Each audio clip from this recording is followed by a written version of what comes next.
Good afternoon.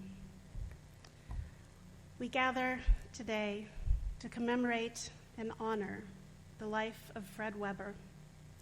With any death, a piece of the divine spark is taken from the world. We gather to respect and reaffirm God's image in every person. Those who Fred touched form a community here in their grief to express the love, joy, and meaning that Fred brought to their lives. Mourning is a time filled with many emotions, many memories, both bitter and sweet.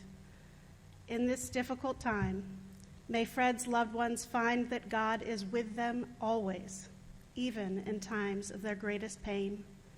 Their sorrow is heard, their loss is felt. Hear them, O God, be with them.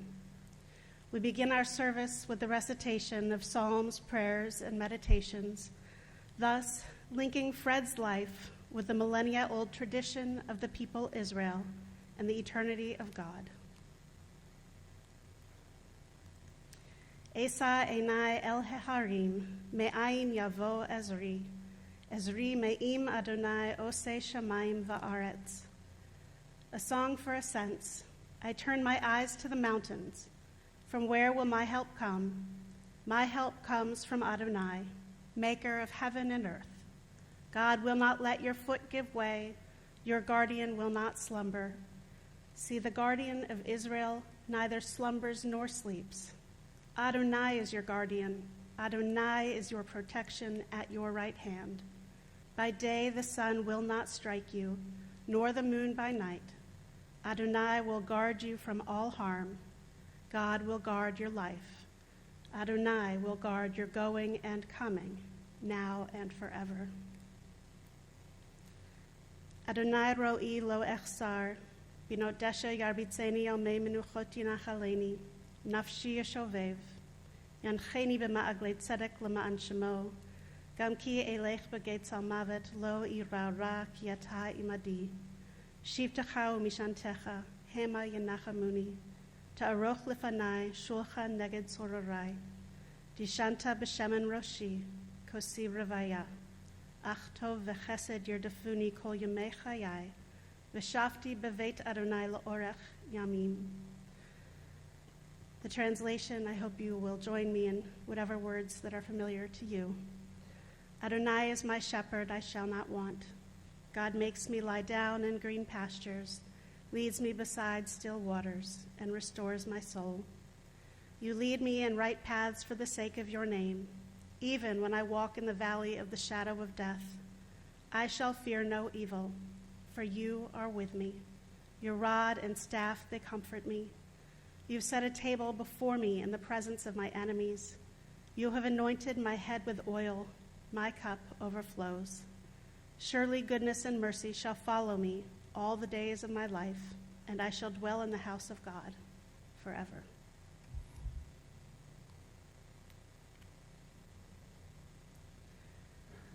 Birth is a beginning, and death a destination, and life is a journey, from childhood to maturity and youth to age, from innocence to awareness and ignorance to knowing, from foolishness to discretion and then perhaps to wisdom, from weakness to strength or strength to weakness, and often back again, from health to sickness and back we pray to health again, from offense to forgiveness, from loneliness to love, from joy to gratitude, from pain to compassion, and grief to understanding, from fear to faith, from defeat to defeat to defeat, until looking backward or ahead, we see that victory lies not at some high place along the way, but in having made the journey stage by stage, a sacred pilgrimage. Birth is a beginning, and death a destination, and life is a journey, a sacred pilgrimage to life everlasting. Grant us peace, your most precious gift, O eternal source of peace, and give us the will to proclaim its message to all the people of the earth. Bless our country as a safeguard of peace, its advocate among the nations. May contentment reign within our borders, health, and happiness within our homes. Strengthen the bonds of friendship and fellowship among all the inhabitants of every land. Plant virtue in every soul, and may the love of your name hallow every home and every heart. Praise to you who blesses us with peace. In his sorrow, Job cried out, Adonai natan v'Adonai lakach, Yehisham Adonai mivarach. God has taken, God has given, God has taken away. Blessed be the name of God. An ancient people, we are well acquainted with grief and with the valley of shadows. Death and sorrow are not strangers to us, yet the centuries have taught us that a good name endures beyond the grave, and that there is strength in faith. With Job we say, Adonai natan, God, you have given. You gave us a loved one who will not be forgotten. For all that was good and enduring in his life, we offer the deepest thanks of our hearts. Adonai lakach, God, you have taken away. We pray for the strength to turn our broken hearts into an altar of trust, before which we acknowledge your sovereignty and love, as we now say, Yehisham Adonai mivarach, blessed be the name of God, now and forever. At this time, I'd like to invite a good friend of Fred's, Dean, to come forward and share some remarks.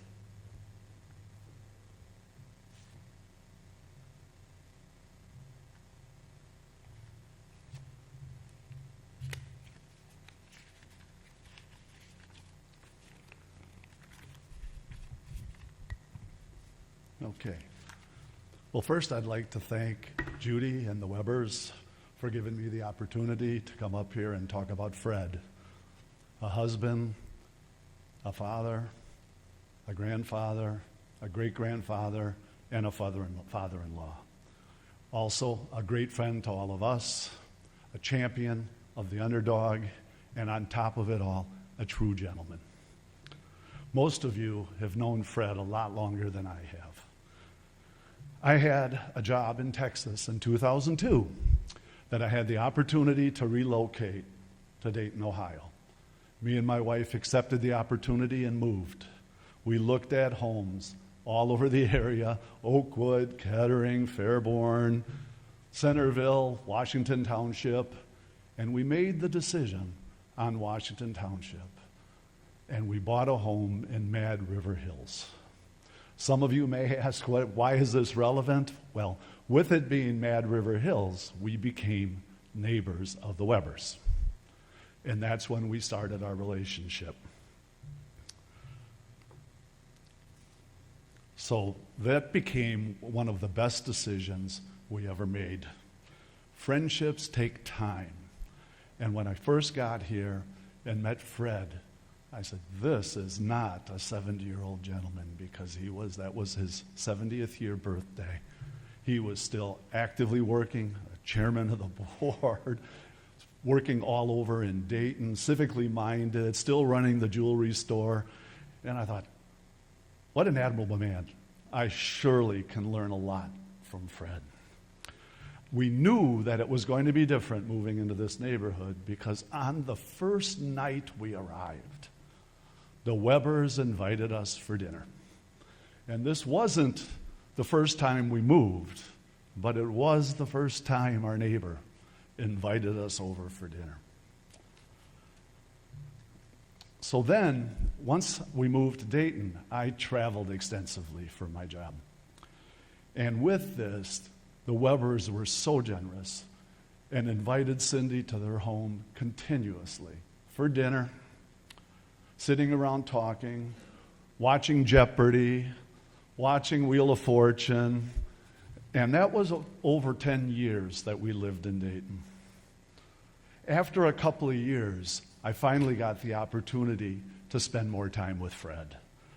We would sit out on one of our other decks, we would drink a couple glasses of wine, and start talking about solving the world's problems. And of course, it sometimes would work over toward sports. And Fred, as we all know, being the best damn fan in the land for Ohio State, and I'm University of Wisconsin, it always brought along some interesting conversations. Fred was always generous in that aspect because he invited us to 3 games to see Ohio State play Wisconsin, and it was really appreciated. A day at the shoe with Fred was a special day. Those of you who've done it know what I'm talking about. He has his ritual. He gets into the game, out come the transistor radio, the earplugs come out, and it's time for football. Game on.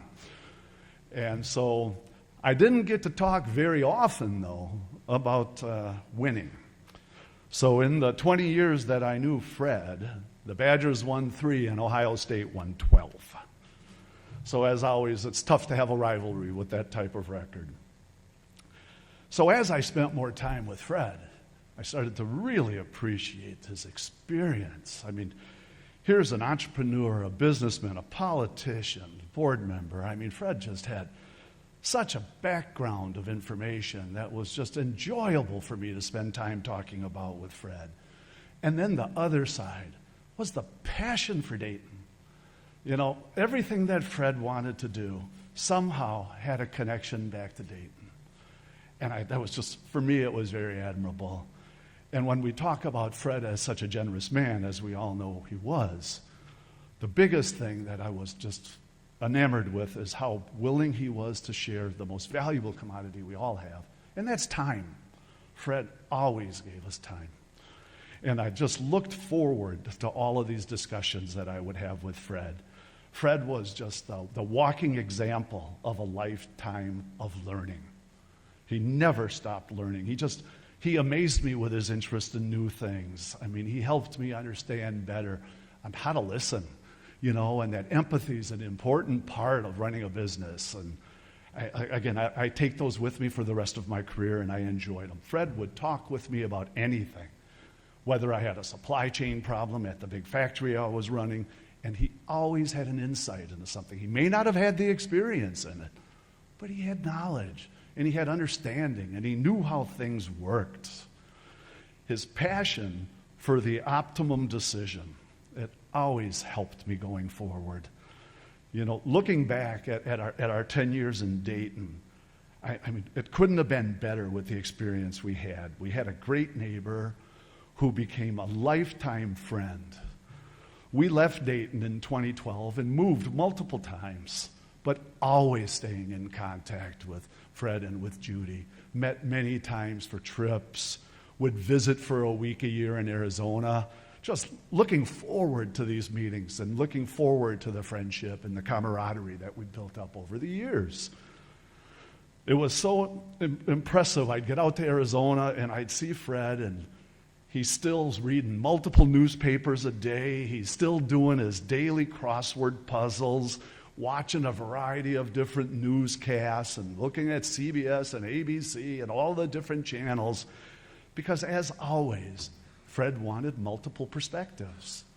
And that's just something we all appreciate. Multiple perspectives is just a way to look at things in a different manner than we are traditionally trained to do.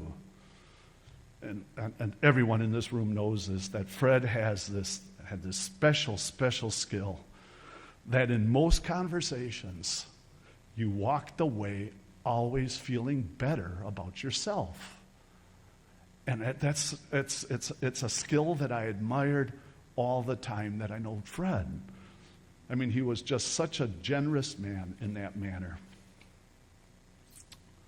And any time you spent time with Fred, of course you walked away a little wiser. He had an insight that was unique and took some thought to get around, and it always helped going forward. You know, in your lifetime, you meet maybe 5 people in your life, maybe more if you're really lucky, who have a very special impact on your life.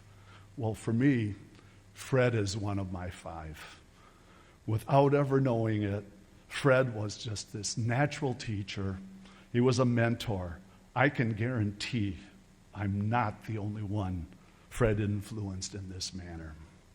And then to top it all off, he was an important and treasured friend. So I'm going to end where I started.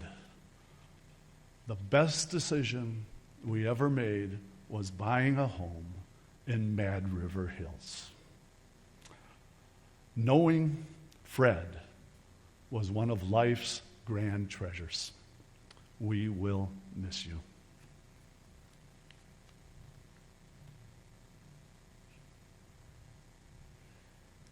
I'd like to invite Fred's younger sister, Nancy, to come forward and share a few remembrances and thoughts as well.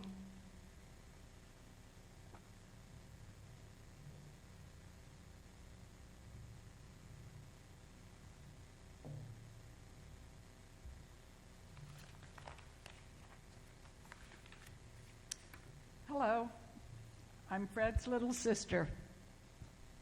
That was a name I always cherished. There's so many things that I could say about my big brother, but I want first to tell you about our family. We grew up in Gastonia, North Carolina, with two of the most loving parents. As a family, we were taught to be kind to each other. Freddie and I never fought. We never had a harsh word between us. We loved and we respected each other and our parents. Many of my memories are from the Second World War. Freddie would take me by my hand and we would go up to the corner and we would wave at all the soldiers and all the trucks, all those drab green trucks that would drive by our streets. We lived near Fort Bragg, so there were many soldiers in our lives in those days. For Passover Seder, our house was filled with soldiers. Fred and I didn't know who they were. Our parents didn't know who they were, but they were always welcome. And I remember Fred putting me on a red wagon, and we would collect tin cans and newspapers for the war efforts. Or the times he would put me on his bicycle handles and we'd sneak off to the penny candy store.